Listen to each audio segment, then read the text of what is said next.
ഏവർക്കും നമസ്കാരം. Music shack temple ഡയറിയിലെ പുതിയൊരു അധ്യായത്തിലേക്ക് നിങ്ങൾക്ക് ഏവർക്കും ഹൃദ്യമായ സ്വാഗതം. ഇന്ന് നമ്മൾ എത്തിയിരിക്കുന്നത് കോട്ടയം ജില്ലയിലെ പാലയ്ക്കടുത്ത് രാമപുരം എന്ന സ്ഥലത്ത് അതിപ്രശസ്തമായ ശ്രീരാമക്ഷേത്രത്തിലാണ് എത്തിയിരിക്കുന്നത്. ഇതിൻ്റെ പ്രത്യേകത നാലമ്പല ദർശനത്തിൻ്റെ ഏറെ പേരുകേട്ട പ്രസിദ്ധി ആർജിച്ച ഒരു ക്ഷേത്രമാണ്. ഈ ക്ഷേത്രത്തിൻ്റെ മറ്റൊരു പ്രത്യേകത എന്തെന്ന് വെച്ചാൽ ഈ ക്ഷേത്രത്തിൽ ശ്രീരാമൻ്റെ പ്രതിഷ്ഠ ചാതുർബാഹിയായ, അതായത് 4 കൈകളുള്ള ഒരു പ്രതിഷ്ഠയാണ്, ശ്രീരാമ പ്രതിഷ്ഠയാണ് ഇവിടെയുള്ളത്.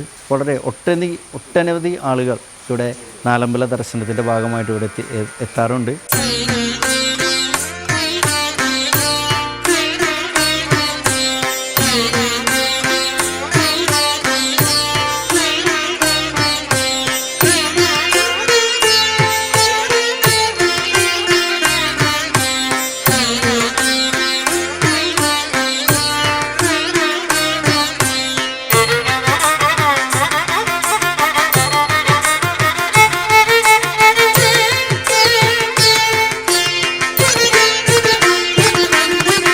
അതിപുരാതനവും പ്രശസ്തവുമായ ഈ ക്ഷേത്രത്തിന് ഒരു ഐതിഹ്യമുണ്ട്. മറ്റൊന്നല്ല, ലങ്കയിലേക്ക് പോകുന്ന വഴിക്ക് ശ്രീരാമനും സഹോദരന്മാരും ഇവിടെ തപസ് അനുഷ്ഠിക്കുകയും വിശ്രമിച്ചു എന്ന് പറയുകയും ചെയ്യുന്ന ഒരു സ്ഥലമാണ് ഈ ക്ഷേത്രം. ഈ ക്ഷേത്രത്തിൽ ഒട്ടനവധി ആളുകൾ, ഭക്തജനങ്ങൾ ഇവിടെ വരികയും ഈ നാലമ്പല ദർശനത്തിൻ്റെ ഭാഗമായിട്ട് രാമായണ മാസത്തിൽ ഒട്ടനവധി ആളുകൾ ഇവിടെ കേരളത്തിനകത്തും പുറത്തുമായി അനേകം ലക്ഷജനങ്ങൾ ഇവിടെ എത്തുന്നതാണ് ഈ ഒരു ക്ഷേത്രത്തിൻ്റെ മറ്റൊരു പ്രത്യേകത. അന്നദാനം, മറ്റുള്ള പൂജകളും മറ്റു വഴിപാടുകളും ചെയ്യാനായി ഭക്തജന തിരക്കാണ് ഇവിടെ നിലവിലുള്ളത്. എല്ലാവരും ഒരു ആഗ്രഹ സാധ്യത്തിന് വേണ്ടി, അവരുടെ ഒരു ആഗ്രഹത്തിന് വേണ്ടി ഈ ക്ഷേത്രത്തിൽ എല്ലാവരും എത്താറുണ്ട്.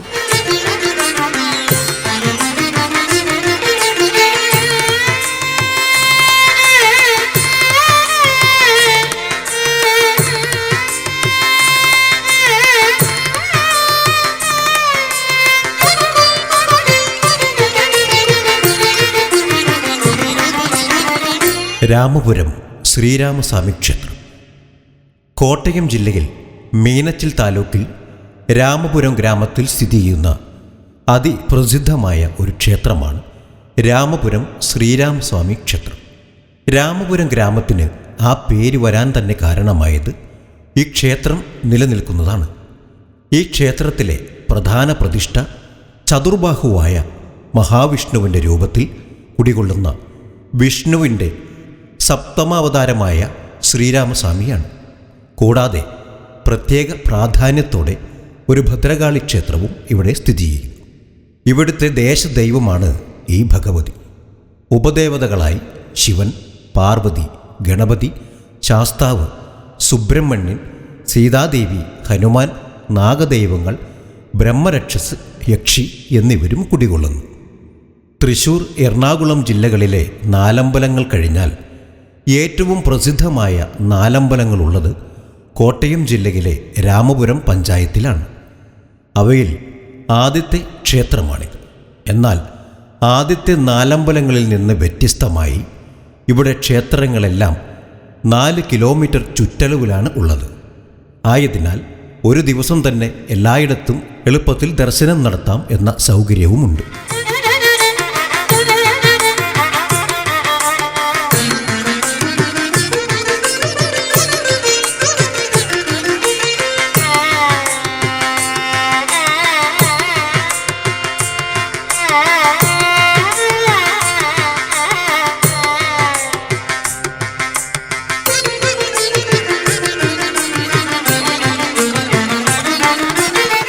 രാമപുരത്തു നിന്ന് 3 കിലോമീറ്റർ വടക്കുമാറി അമനകരയിൽ ഭരതനും അത്രയും ദൂരം പടിഞ്ഞാറുമാറി കൂടപ്പുലത്ത് ലക്ഷ്മണനും അത്രയും ദൂരം വടക്ക് കിഴക്കുമാറി മേദിരിയിൽ ശത്രുഘ്നനും കുടികൊള്ളുന്നു. രാമായണ മാസമായ കർക്കിടകത്തിൽ ആയിരങ്ങൾ ഈ ക്ഷേത്രദർശനം നടത്താറുണ്ട്. പ്രത്യേകിച്ച് കേരളത്തിൻ്റെ തെക്കൻ ജില്ലകളിൽ ഉള്ളവർക്ക് ഏറ്റവും എളുപ്പത്തിൽ എത്തിച്ചേരാവുന്ന നാലമ്പലങ്ങൾ ഇവ തന്നെ. ആദ്യത്തെ നാലമ്പലങ്ങളിൽ നിന്ന് വ്യത്യസ്തമായി ഏതാനും മിനിറ്റുകൾക്കുള്ളിൽ ദർശനം കഴിച്ചു പോരാം എന്നൊരു സൗകര്യവുമുണ്ട്. ഐതിഹ്യപ്രകാരം സീതാദേവിയുടെ ദേഹവിയോഗത്തിനു ശേഷം അയോധ്യ വിട്ട ശ്രീരാമൻ സീതാന്വേഷണത്തിന് താൻ സഞ്ചരിച്ച വഴിയിലൂടെ ഒരുപാട് ദൂരം സഞ്ചരിച്ച് ഇവിടെ എത്തി. ചുറ്റും കാടും മലയും നിറഞ്ഞ കിഴക്ക് ഭാഗത്ത് നദിയും പടിഞ്ഞാറ് ഭാഗത്ത് പാടവുമുള്ള അതിമനോഹരമായ ഇവിടുത്തെ അന്തരീക്ഷം കണ്ട ഭഗവാൻ സമീപത്ത് കണ്ട ഒരു ആൽമരത്തിൻ്റെ ചുവട്ടിൽ വിശ്രമിച്ചു. തുടർന്ന് ഇവിടെ തന്നെ സാന്നിധ്യമാകാൻ അദ്ദേഹം തീരുമാനിച്ചു. അങ്ങനെ ഈ സ്ഥലത്തിന് രാമപുരം എന്ന പേര് വന്നു. ഇതിനിടയിൽ ജ്യേഷ്ഠനെ കാണാത്തതിനെ തുടർന്ന് ലക്ഷ്മണനും ഭരതനും ശത്രുഘ്നനും ഒന്നിച്ച് അന്വേഷണം ആരംഭിച്ചു. ദീർഘനാളത്തെ അന്വേഷണത്തിനൊടുവിൽ അവർ ഇവിടെ എത്തി ജ്യേഷ്ഠനെ കാണുകയുണ്ടായി. മൂവരും ജ്യേഷ്ഠനെ വണങ്ങി അടുത്തു തന്നെ വാഴാനുള്ള ആഗ്രഹം പ്രകടിപ്പിച്ചു. ശ്രീരാമൻ അനുജന്മാരോട് നിങ്ങൾക്കിഷ്ടമുള്ള സ്ഥലം തിരഞ്ഞെടുത്ത് അവിടെ താമസിക്കാൻ പറഞ്ഞു. അങ്ങനെ ലക്ഷ്മണൻ കൂടപ്പുലത്തും ഭരതൻ അമനകരയിലും ശത്രുഘ്നൻ മേദിരയിലും താമസമുറപ്പിച്ചു. പിൽക്കാലത്ത് 4 ക്ഷേത്രങ്ങൾ വന്നു. രാമായണ മാസമായ കർക്കിടകത്തിൽ ഈ ക്ഷേത്രങ്ങളെ ബന്ധിപ്പിച്ചുകൊണ്ട് നാലമ്പല ദർശനം നടത്തിവരുന്നു. രാമപുരത്തു നിന്ന് തുടങ്ങുന്ന ദർശനം തുടർന്ന് കൂടപ്പുലം, അമനകര, മേദിരി എന്ന ക്രമത്തിൽ പോയി അവസാനിക്കുന്നു. ധാരാളം ഭക്തർ ഈ ദിവസങ്ങളിൽ ക്ഷേത്രത്തിലെത്തിച്ചേരാറുണ്ട്.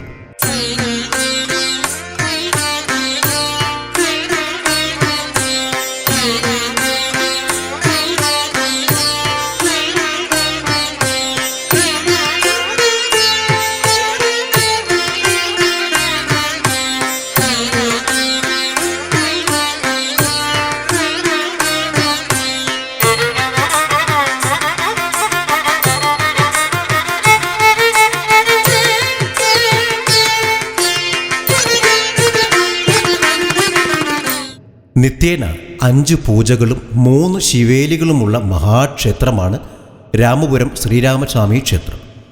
പുലർച്ചെ 4 മണിക്ക് നട തുറന്നു കഴിഞ്ഞാൽ ആദ്യം നിർമ്മാല്യ ദർശനമാണ്. തുടർന്ന് അഭിഷേകവും മലർ നിവേദ്യവും നടത്തുന്നു. 5 മണിക്ക് ഉഷപൂജയും തുടർന്ന് രാവിലെ 6 മണിക്ക് എതിരേറ്റു പൂജയും ഗണപതി ഹോമവും ഉണ്ടാകും. 6:30-ക്ക് പ്രഭാത ശിവേലിയാണ്. തൻ്റെ ഭൂതഗണങ്ങൾക്ക് അന്നം നൽകുന്നത് ഭഗവാൻ നേരിട്ട് കാണുന്നു എന്ന സങ്കല്പത്തോടെ നടത്തുന്ന ചടങ്ങാണിത്. നാലമ്പലത്തിനകത്തുള്ള ബലിക്കല്ലുകളിൽ ബലി തൂകിക്കഴിഞ്ഞ് പുറത്തു കടന്ന് 3 വട്ടം പ്രദക്ഷിണം വെച്ച് ഒടുവിൽ വലിയ ബലിക്കല്ലിനും ബലി തൂകി ശിവേലി തീരുന്നു. തുടർന്ന് നവകാഭിഷേകമാണ്. ക്ഷേത്രക്കുളത്തിൽ നിന്നെടുക്കുന്ന ജലം 9 വെള്ളിക്കലശങ്ങളിലാക്കി അഭിഷേകം ചെയ്യുന്നതിന് പറയുന്ന പേരാണിത്. നവകാഭിഷേകത്തിന് ശേഷം 8 മണിക്ക് പന്തീരടി പൂജ. നിഴലിന് 12 അടി നീളം വരുന്ന സമയത്ത് നടത്തുന്ന പൂജയായതുകൊണ്ടാണത്രേ ഇങ്ങനെ പേര് വന്നത്. പിന്നീട് 11 മണിക്ക് ഉച്ചപൂജയും 11:30-ക്ക് ഉച്ചശിവേലിയും കഴിഞ്ഞ് ഉച്ചയ്ക്ക് 12 മണിക്ക് നടയടയ്ക്കുന്നു. വൈകിട്ട് 4 മണിക്ക് വീണ്ടും നട തുറക്കുന്നു. സന്ധ്യയ്ക്ക് സൂര്യാസ്തമയ സമയമനുസരിച്ച് ദീപാരാധനയും നടത്തപ്പെടുന്നു. ദീപസ്തംഭങ്ങളും വിളക്കുമാടവും അടിമുടി ദീപപ്രഭയിൽ നിൽക്കുന്ന കാഴ്ച അതിമനോഹരമാണ്. രാത്രി 7 മണിയോടെ അത്താഴ പൂജയും തുടർന്ന് 7:30 മണിയോടെ അത്താഴ ശിവേലിയും നടത്തപ്പെടുന്നു. തുടർന്ന് 8 മണിക്ക് നടയടയ്ക്കുന്നു.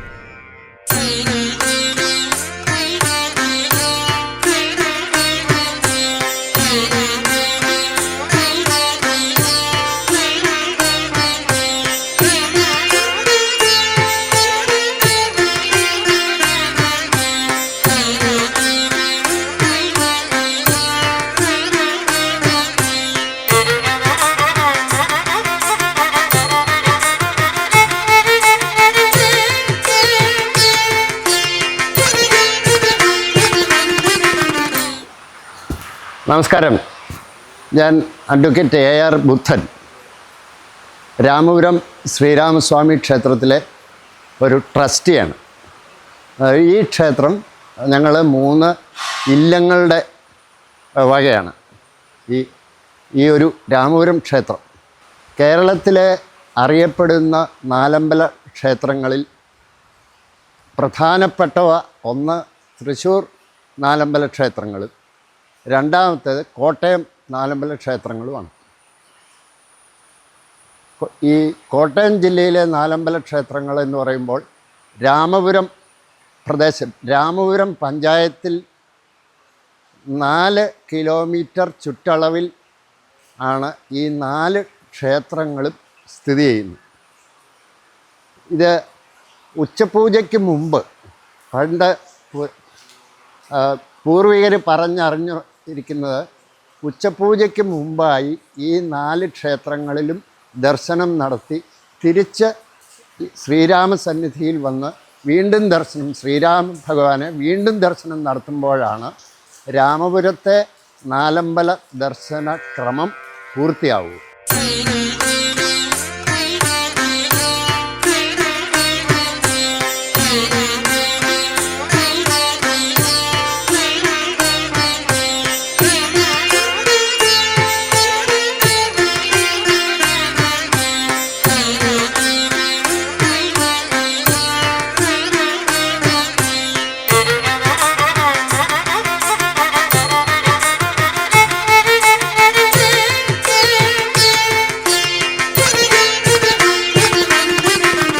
അതുപോലെ കേരളത്തിൽ ഈ 2 പ്രദേശങ്ങളിലുള്ളതിൽ ഈ രാമപുരം നാലമ്പല ക്ഷേത്രത്തിൻ്റെ പ്രത്യേകത എന്ന് പറയുന്നത് തന്നെ ഈ ഒരു പഞ്ചായത്തിൽ തന്നെയാണ് ഈ 4 ക്ഷേത്രങ്ങളും സ്ഥിതി ചെയ്യുന്നു എന്നുള്ളതാണ്.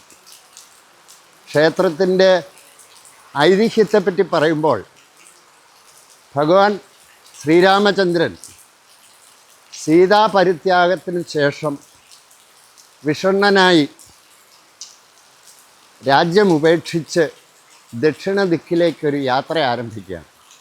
ആ യാത്രയിൽ ദക്ഷിണ ദിക്ക് എന്ന് പറയുമ്പം ഉദ്ദേശിക്കുന്നത് ലങ്കയിലേക്കാണ്, വടക്ക് നിന്നും തെക്കോട്ടുള്ള യാത്ര. അപ്പോൾ ഈ മനോഹരമായ ഈ ഭൂപ്രദേശത്ത് വരുമ്പോൾ ഇവിടെ ഈ പ്രദേശങ്ങൾ മുഴുവൻ അന്ന് കാടും വനങ്ങളാണ്, മുഴുവൻ കാടായിരുന്നു, പുഴയും തനി ഗ്രാമപ്രദേശം. അപ്പോൾ ഇവിടെ രാമപുരം എന്ന സ്ഥലത്ത് ധ്യാനനിരതനായിരുന്നു.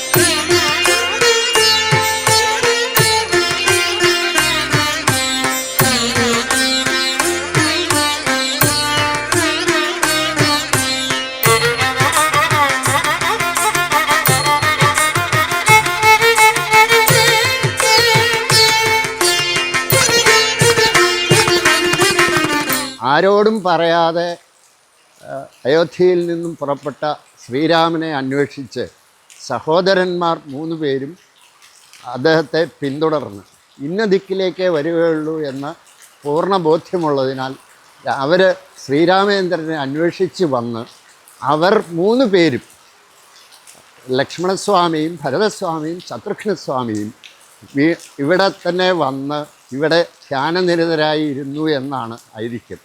അങ്ങനെയാണ് പൂർവികർ പറഞ്ഞ് മനസ്സിലാക്കിയിരിക്കുന്നത്. ഈ ക്ഷേത്രങ്ങളുടെ എല്ലാം ഉത്ഭവം അങ്ങനെയായിട്ടാണെന്നാണ് അങ്ങനെയാണ്. 4 ക്ഷേത്രങ്ങളിലും ഒരു പ്രത്യേകത, ഭദ്രകാളിയുടെ പ്രതിഷ്ഠയുണ്ട്. അതുപോലെ ഈ ക്ഷേത്രത്തിനോടനുബന്ധിച്ച് ഹനുമാൻ സ്വാമിയുടെ പ്രതിഷ്ഠയുണ്ട്. ശ്രീരാമൻ്റെ വലങ്കയായി നിൽക്കുന്ന ഹനുമാൻ സ്വാമിയുണ്ട്. പ്രധാന വഴിപാട് എന്ന് പറയുന്നത് പാൽപ്പായസം, ശ്രീരാമസ്വാമിക്ക് അമ്പും വില്ലും സമർപ്പണം, തുളസിമാല സമർപ്പണം എന്നിവയൊക്കെയാണ്.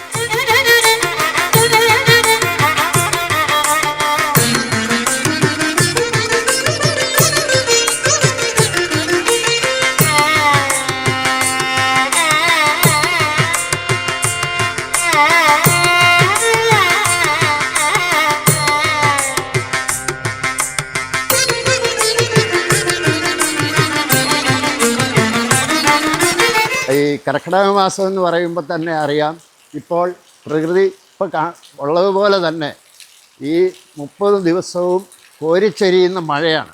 അപ്പോൾ ഭക്തജനങ്ങൾക്ക് സൗകര്യപ്രദമായ രീതിയിൽ ദർശനം നടത്തുന്നതിന് വേണ്ടി ഈ ലക്ഷക്കണക്കിന് ആൾക്കാരാണ് ഒരു മാസം കൊണ്ട് വരിക. പ്രത്യേകം നടപ്പന്തലുകൾ നനയാതെ നിന്ന് ദർശനം നടത്താൻ അത് ഏർപ്പാടാക്കിയിട്ടുണ്ട്, പണിതിട്ടുണ്ട്. അതുപോലെ യഥാസമയം വഴിപാടുകൾ എത്തിക്കാനുള്ള രസീത് എഴുതുന്നവർക്ക് വഴിപാടുകൾ കൊടുക്കാനുള്ള സംവിധാനം, ഭക്തജനങ്ങളുടെ മറ്റ് സൗകര്യങ്ങൾക്കുള്ള മറ്റാവശ്യങ്ങൾക്കുള്ള അത്യാവശ്യം വേണ്ട സൗകര്യങ്ങൾ ഇവയെല്ലാം ക്ഷേത്രം മാനേജ്മെൻറ്റ് നടത്തിയിട്ടുണ്ട്. അപ്പോൾ ഇതൊക്കെയാണ് കൂടുതലായിട്ട് പറയാനുള്ളത്. ഈ വർഷവും നല്ല ഒരു ഭക്തജന തിരക്ക് ഞങ്ങൾ പ്രതീക്ഷിക്കുന്നുണ്ട്. അപ്പോൾ അത്തരം ഞങ്ങളാൽ കഴിവുള്ള ഒരു ഗ്രാമപ്രദേശമായതുകൊണ്ട് ഇവിടുത്തേതായ പരിമിതികളുണ്ടെങ്കിൽ കൂടിയും ഞങ്ങളാൽ പറ്റുന്നതെല്ലാം ഭക്തജനങ്ങൾക്ക് വേണ്ടിയുള്ള സൗകര്യങ്ങൾ ചെയ്തുകൊണ്ട് റെഡിയാക്കുന്നതിൻ്റെ തിരക്കിലാണ് ഞങ്ങളൊക്കെ. അപ്പോൾ അത് നല്ല രീതിയിൽ പോകും എന്ന് തന്നെ വിശ്വസിക്കുന്നു. എല്ലാവരുടെയും സഹകരണം ഉണ്ടാവണമെന്ന് അഭ്യർത്ഥിക്കുന്നു. നന്ദി, നമസ്കാരം.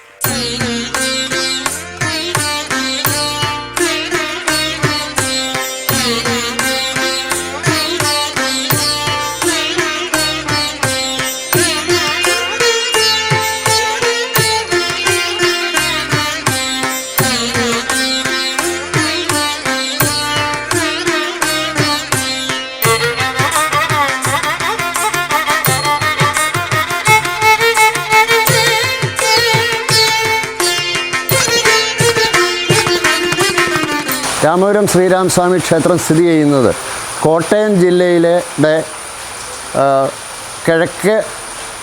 വടക്ക് കിഴക്ക് അതിർത്തിയോട് ചേർന്നാണെന്ന് പറയാം. കാരണം വടക്ക് Koothattukulam MC road, Thiruvananthapuram Angamaly MC road Koothattukulam വഴി പോകുന്നു. കൂത്താട്ടുകുളത്തു നിന്ന് 10 കിലോമീറ്ററാണ് രാമപുരം വരെ ഉള്ളത്. പിന്നെ ഇടുക്കി ജില്ലയ്ക്ക് ഇവിടെ നിന്നും തൊടുപുഴയ്ക്ക് 22 കിലോമീറ്റർ ദൂരമേ ഉള്ളൂ. അപ്പോൾ ഇടുക്കി ജില്ലയോടും എറണാകുളം ജില്ലയോടും ചേർന്ന് കിടക്കുന്ന കോട്ടയം ജില്ലയുടെ ഏറ്റവും വടക്ക് കിഴക്ക് അറ്റത്തുള്ള ഒരു പഞ്ചായത്താണ് രാമപുരം പഞ്ചായത്ത്. വടക്ക് നിന്ന് വരുന്നവർക്ക് MC റോഡ് വഴി കൂത്താട്ടുകുളത്ത് വന്ന് 10 കിലോമീറ്റർ ദൂരത്തിലും, തെക്ക് ദൂരെ വരുന്ന റോഡ് മാർഗം വരുന്നവർക്ക് കോട്ടയം പാലായിൽ നിന്നും പാല എന്ന് പറയുന്ന സ്ഥലത്ത് നിന്നും 12 കിലോമീറ്റർ വടക്കോട്ട് മാറിയും ഈ രാമപുരത്തെത്താം. അടുത്ത railway station Vellur, new spring Nagar Vellur സ്റ്റേഷനിലും അതോടൊപ്പം ഏറ്റുമാനൂർ റെയിൽവേ സ്റ്റേഷനിലും. അങ്ങനെ റെയിൽ കണക്ടിവിറ്റി നേരിട്ടില്ല. ഏറ്റുമാനൂർ, അതായത് ഇവിടെ നിന്നും 12 ഉദ്ദേശം 10-30 കിലോമീറ്റർ മാറിയാണ് ഏറ്റുമാനൂർ. അതാണ് വരാനുള്ള മാർഗങ്ങൾ. ഏറ്റവും എളുപ്പ വഴി ക്ഷേത്രത്തിലെത്താനുള്ള മാർഗം ഇതാണ്. നമസ്കാരം.